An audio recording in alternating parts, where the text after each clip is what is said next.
실제로 그래요. 실제로 자집에 차 마시러 가면 하느님에 대해서 이야기하면 그 사람은 약간 좀 문제가 있는 사람, 저 사람은 너무 열심히 해서 저 사람 어디 병원에 가봐야 될 사람같이 낙인하고 그런 말을 꺼내는 것 자체를 쑥스럽게 만드는 기분입니다.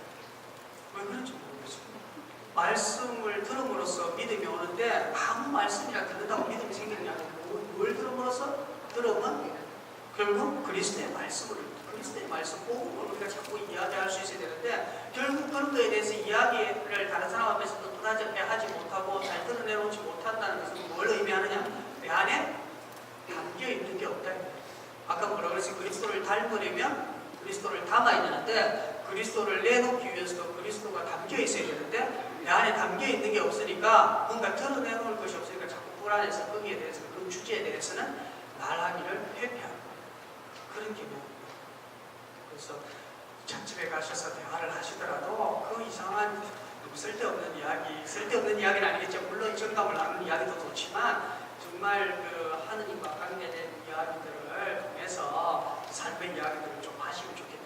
심지어 복음 나누기 소공동체 모임에서 복음 나누기를 해라 해도 이게 안 되잖아요. 하느님의 관계에 대해서 말하는 거는 계속 쑥스러워하고 부끄러워하고 뭔가 부담스러워하고 왜 그런지 모르겠어요. 왜? 결국 담겨있지 않기 때문에 내가 하느님 말씀을 가까이 하지 않게 들은 것이 별로 없기 때문에. 그래서 말하는 것은 미국의 그 작가 슬리버 홈스가 말하는 것은 지식의 역할이지만 듣는 것은 지혜의 특권이라고 했어요. 말을 잘하는 사람은 지식은 많을지 모르겠지만 지혜롭지는 못한 사람, 지혜로운 사람은 잘 듣는 사람이에요. 그 사람은 정말 결정적인 순간에 뭔가 어떤 문제를 해결할 수 있는 힘도 있고 능력도 있는 것 같아요. 그래서 일단은 먼저 하느님의 말씀을 잘 귀담아 듣는 훈련을 하시면 좋겠다. 잘 듣기 위해서 어떤 방법을 취해야 되냐. 특히 미사 가운데서 잘 듣기 위해서 첫째, 여러분한테는 아직까지 하느님에 관한 말씀이 생소한 이야기일 수 있다. 생소한 언어는 한 번 들어가지고는 귀에 잘 안 와닿아요. 특히 새 번역으로 성경이 바뀌고 나서 옛날에 공동 번역 성서하고 새 번역 성경하고 흐름이 달라요. 저도 아직까지는 이게 입에 잘 안 붙어요. 복음 읽다가도 뭔가 말이 끓더라고요. 왜냐하면 새 성경은 원문에 충실하게 번역한다고 해가지고 우리말의 흐름하고는 조금 안 맞아서 지금 고민하고 있어요. 주교회에서 이걸 어떻게 해야 하더라. 근데 옛날 공동 번역 성경 성서는 우리말은 참 자연스럽게 잘 나오는데 조금 의역된 부분들이 있기 때문에 그걸 바꾼다고 지금 바꿔놨는데 하여튼 말만이는 매끄럽지 않아요. 생소한 언어예요. 단어도 생소한 언어들이 많아요. 외국어도 생소한 언어이기 때문에 여러분들 한 번 들어가지고 절대 그 말이 이해가 되지 않아요. 그죠? 근데 계속해서 듣다 보면 그 말이 무슨 뜻인지 안다.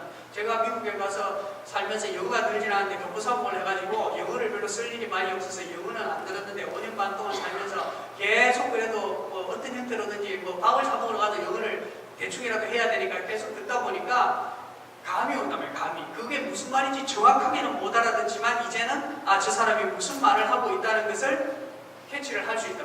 그리고 이제 모르면 전에는 부끄러워서 또는 두려워서 미국 사람만 가까이 와도 막 도망가고 싶었는데 이제는 와서 부끄러워서 그 사람이 나한테 뭐 말을 했는데 내가 못 알아들으면 그 사람한테 다시 뭐라고 말했느냐 하고 되물을 수 있는 용기는 생기더라고요. 여러분들도 이 생소한 언어이기 때문에 하느님의 말씀이라는 게 생소한 언어일 수 있기 때문에 한 번 들어가지고는 그게 탁 안 와닿아요. 그래서 적어도 말씀을 잘 듣기 위해서는 미리 미사에 오시기 전에 집에서 그날 성경 말씀을 충실히 읽고 오셔야 된다. 몇 번이고 되풀이해서 전주교구 이병헌 주교님은 늘 우리 사정을 피정해 오셔서 강조하시는 게 외워라. 그분은 정말 성경을 잘 외우고 계십니다.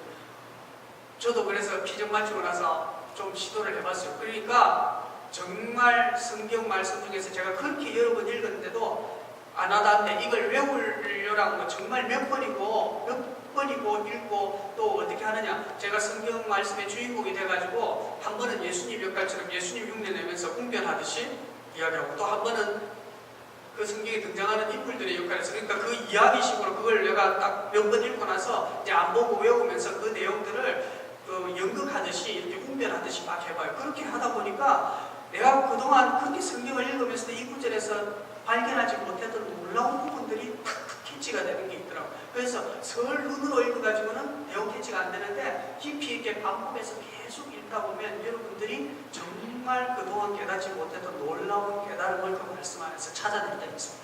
제가 아까 뭐 사회자가 제청소하는데 제가 실제로 그랬어요. 저 여기서 좀 학교도 이 동네 옛날에 살아서 제가 진주에 대고등학교 있을 때 이연동인가요? 그때는 막 기와집, 뭐 초가집 있고 이럴 때 논밭이고 이랬는데 제가 하수하면서 그때 이제 고등학교 그렇게 많이 아프고 이래가지고 이제 다시 고향으로 돌아가가지고 너무 많이 아파가지고 집에서 학교 다니면서 이제 학교를 제대로 뭐 복수가 이렇게 차고 이러니까 공부를 제대로 할 수가 없어서 수업만 딱 하면 수업도 막 근근히 하고 집에 오면 누워서 공부는 하긴 해야 되고 그래서 모멘트 올려놓고 아까 뭐 하니까 애들한테 그런 이야기 하니까 재수없다고 그랬잖아요. 이런 이야기하면 재수 없을지 모르지만 저는 한창 공부를 할 때는 진짜 이 세상에서 공부만큼 재미나는 게 없다는 걸 그때 진짜 깨달았어요. 여러분도 들으면 재수없다 할지 모르지만 그 공부 자체가 재밌는 게 아니고 시험만 해서 공부는 진짜 재밌어요. 시험 때문에 힘들죠. 왜냐하면 공부를 하다 보면 몰랐던 것을 깨우치게 되는데 사람은 새로운 것에 대한 깨달음을 얻으면 그거는 백만금을 준 것보다 더 큰 쾌락이 있어요. 그래서 그 깨달음으로부터 오는 기쁨이라는 것은 다른 거하고 바꿀 수 없어요. 그래서 학문에 파고드는 사람들은 마약 중독까지 해서 거기서 벗어날 수 없어요. 하다 보면 새로운 걸 딱 깨닫게 되면 너무 좋으니까. 그래서 여러분들이 하나님 말씀 안에서 정말 기쁨을 발견하게 되면 여러분들 다른 것에 빠져들 시간이 없을 정도로 그게 정말 좋아요. 한번 해보세요. 내가 외운다는 마음으로 성경을 여러분 지금 연세가 있으시기 때문에 완전히 외우지진 않아요. 그건 내가 무리라는 걸 알지만 외울 정도로 여러 번 읽다 보면 그 말씀이 진짜 살아서 피어오르는 걸 분명히 체험할 수 있어요. 그건 제가 그냥 드리는 말씀이에요. 제가 체험해서 드리는 말씀이니까 외운다는 심정으로 한번 말씀을 좀 자꾸 되풀이해서 해보세요. 그 다음에 미사전에 적어도 좀 일찍 와서 호흡과 마음을 가다듬는 이 호흡 조절이 안 되면 사람은 정신이 집중이 안 돼요. 여러분 미사전에 막 급하게 와가지고 불안한 마음이 시끌리니까 막 여기가 들어와서 그 이후로 30초 1분은 내를 봤을까 이 생각한다고 시간 다 지나가고 그러고 나면은 말씀이 귀에 들어올리고 계속 호흡 조절이 안 되는데 그 다음에 그렇게 온 분들은 되게 어디 앉아요? 뒤에 앉으니까 뒤에 앉아서 옆집에 돌이 엄마 왔는가 안 왔는가 많이 아프다 이것도 찾고 이렇게 하다 보면 전혀 말씀이 와닿을 길이 없어요. 집에서도 아니고 와서도 늦게 와서 호흡 조절 안 된 상태에서 멍하니 있어. 이 말씀이 벌써 이 말씀을 통해서 이 성찬 전례를 잘 이끌어가기 위해서 말씀을 통해서 우리를 성화시켜주고 있는 그 시간을 다 놓쳐버리니까 어떻게 미사의 은혜가 내한테 제대로 받았겠어. 그래서 적어도 조금 일찍 와서 10분 전에 적어도 10분 전에라도 와서 자리를 잡고 앉아서 한번 호흡을 가다듬어야 된다. 호흡이 가다듬어지면 말씀이 더 잘 기어와닿게 됩니다. 그 다음에 또 한 가지 가급적이면 제대 가까이 와서 하죠. 여기 가까이 앉으신 분들이 훨씬 맞아요. 제가 학교 다닐 때 공부를 잘하는 비법으로 깨달은 것이 선생님 밑에 앉아요. 선생님 밑에 앉으면 선생님이 예뻐서도 뭘 잘 안 시켜요. 열심히 하다고 생각하고 뭐 어려운 걸 잘 안 시키고 나한테 유리한 것만 칭찬하려고 시키지 어려운 걸 잘 안 시키고 이렇게 앞에 있는 학생들은 쉽게 보이기 때문에 좋아하는 하느님도 마찬가지인 것 같아요. 특히 앞에 앉으면 말씀이 더 잘 와닿고 집중이 잘 됩니다. 뒤에 앉으신 분들은 앞에 사람 조는 거 봐야죠. 앞에 사람 뭐 딴짓하는 거 쳐다보이죠. 계속 그래야 되니까 적어도 좀 일찍 와서 앞에부터 앉아주는 게 이게 또 사랑의 실천이기도 하다 이 말이에요. 이제 혹시 일이 있어서 늦게 오시는 분들이 부담 없이 좀 이렇게 들어와서 편하게 앉아서 미사 준비하실 수 있도록. 근데 뒤에부터 앉아 있으니까 앞으로 나가기가 얼마나 부담스러워. 그래서 그때부터 미사에 들어올 때부터 공동체 신자들이 마음이 모아지지는 않는단 말이에요. 그래서 내가 한번 조금 사랑을 실천하는 게 다른 분들이 훨씬 좀 편안하게 미사 준비를 하는데 도움을 주는 애덕 실천이니까 가급적 제대 가까이 앉으셔야 돼요. 그 다음에 제일 중요한 것 중에 하나가 바른 자세에서 바른 생각, 바른 마음가짐, 자세를 바르게 하는 게 굉장히 중요하다. 제가 신앙생활 해보니까. 그래서 신학교에 제일 처음 들어가도 제일 처음 하는 게 기도하기 전에 몸가짐 배우는 거예요. 몸가짐. 허리를 딱 바로 세우는 거. 그 다음에 허리를 바로 세워서 목소리를 함께 성물과 이렇게 소리를 맞추는 거. 이런 것들 다 결국 마음을 모으기 위한 작업이더라고요. 그래서 바른 자세에서. 그래서 미사에 한번 참여하실 때 제가 공동체장들 연수 때도 그렇게 이야기했어요. 여러분 미사 때 어떤 자세로 미사를 봉헌하시는지 모르겠지만 제가 체득한 것 중에 하나는 제가 경험을 해보니까 제 손의 위치가 제 마음의 위치더라고요. 제 손의 위치가. 미사 때 이렇게 저는 뭐 어떤 힘든 경우가 있을 때 제가 척추 분리증이 있어서 허리가 굉장히 안 좋고 이렇게 서 있는 것도 사실 좀 힘들고 어떤 때는 오른쪽 다리에 마비 증세가 좀 올라오고 미사 드릴 때가 제일 힘들어요. 부동자세로 이런 때는 제가 좀 움직이면서 할 때는 괜찮은데 부동자세로 있을 때 굉장히 통증이 심한데 그래도 제가 아까 십자가만 예수 그리스도의 십자가만 마음으로 사도가 기억한다 했잖아요. 그죠? 저도 내가 그 고통을 보온하는 마음으로 참고서 하는데 어떤 상황에서도 힘들어도 이 자세를 안 풀려고 애를 씁니다. 왜냐하면 이렇게 하면 분심이 확실히 덜 들더라고요. 이렇게 손을 보고 있습니다. 여러분 손이 여기가 있을 때 하고 여러분 손이 배꼽에 와 있을 때 하고 여러분 손이 풀어져 있을 때 하고 여러분 손이 이쪽에 있을 때 하고 여러분 마음이 어디에 가 있는지 여러분 스스로 한번 잘 들여다보세요. 여러분 손의 위치가 마음의 위치.